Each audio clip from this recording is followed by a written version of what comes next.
دیکھیے، ہمیں دین اگر سمجھنا ہے تو ہمیں پیچھے کے پیچھے جانا پڑے گا یہاں تک کہ حضور تک پہنچ جائیں۔ البتہ حضور تک پہنچنے کا مطلب کیا ہے؟ ایک حضور نے ہمیں قرآن دیا، ایک حضور کی سنت، ان دونوں کو ہمیں اختیار کرنا پڑے گا۔ اب یہ ہے کہ قرآن مجید کی کسی آیت سے استدلال کرنے میں اختلاف ہو سکتا ہے، کسی حدیث سے استدلال کرنے میں اختلاف ہو سکتا ہے، حدیثیں بعض اوقات کنٹراڈکٹری بھی آ جاتی ہیں۔ ان کے مابین توافق پیدا کرنا یہ ایک بڑی علمی جدوجہد ہے۔ تو یہ جو انفر کرنا ہے قرآن سے اور حدیث سے، اس میں ہمارے فقہا نے اپنی زندگیاں لگائی ہیں، اور اس اعتبار سے اگر ان کو فالو کیا جا رہا ہے تو اس بنیاد پر کہ یہ قرآن اور سنت کی تعبیر ہے۔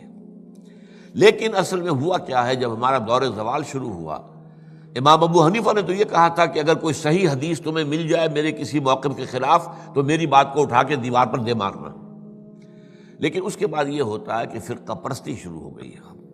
یہ فرقہ پرستی جو ہے اس نے ساری خرابی کی ہے، ورنہ ہم یہ سمجھیں، اور میں نے اس کے اوپر جو ہے ایک انٹرویو بھی میں نے حال ہی میں دیا ہے، اور میں نے یہ 20 اگست 1980 کو تقریر کی تھی علماء کنونشن کے اندر، جو ضیاء الحق صاحب کے دور میں علماء کنونشن 2-3 ہوئے تھے، ان میں سے پہلا کنونشن جو تھا اس میں میں بھی شریک تھا۔ اس میں میں نے تقریر کی تھی کہ ان فقہی اختلافات کا حل کیا ہے۔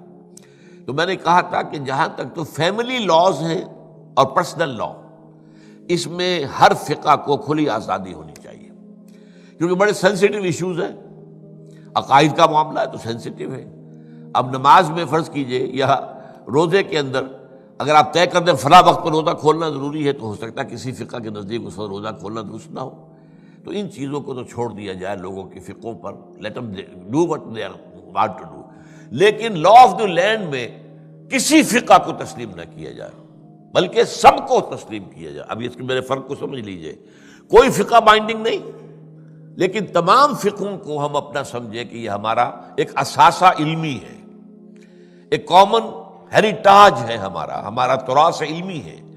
امام ابو حنیفہ نے یہ کہا، مالک نے یہ کہا، شافعی نے یہ کہا، حنبلی نے یہ کہا، امام جعفر صادق نے یہ کہا، امام زید نے یہ کہا، اور حزم نے یہ کہا، اور فلاں نے یہ کہا، بازیوں نے یہ کہا۔ یہ گویا کہ ہمارا ایک کامن جو ہے، یہ ہمارا اثاثہ ہے۔ اس سب کو سامنے رکھ کر آپ ایک نئی قانون سازی کر سکتے ہیں۔ تو اس حوالے سے یہ، لیکن یہ ہوگا کیسے؟ جیسا کہ آپ نے علماء کی بات کی ہے، علماء تو اس کے اندر اتنے سخت ہیں کہ ایک فقہ سے باہر قدم نکالنا گویا کہ آپ ان کے نزدیک کفر ہے۔ حالانکہ کہتے یہ ہیں کہ کم سے کم 4 فقہوں کو، تو میں نے تو 8 گنوائی ہے نا، حنفی، مالکی، شافعی، حنبلی، جعفری، زیدی، عباضی اور ظاہری، یہ 8 فقہ ہیں۔ یہ 8 میں یہ سب کے سب جو ہے انہوں نے قرآن اور سنت سے استفادہ کیا ہے۔ ان سب کو رکھے بیک گراؤنڈ میں، جیسے کہ آپ کو معلوم ہے کہ ہائی کورٹ، سپریم کورٹ کے فیصلوں میں یہ حوالے آیا کرتے ہیں کہ بامبے ہائی کورٹ نے فلاں ایسا ہی مقدمہ تھا، اس میں یہ فیصلہ دیا تھا۔ یہ پریسیڈنٹس ہیں۔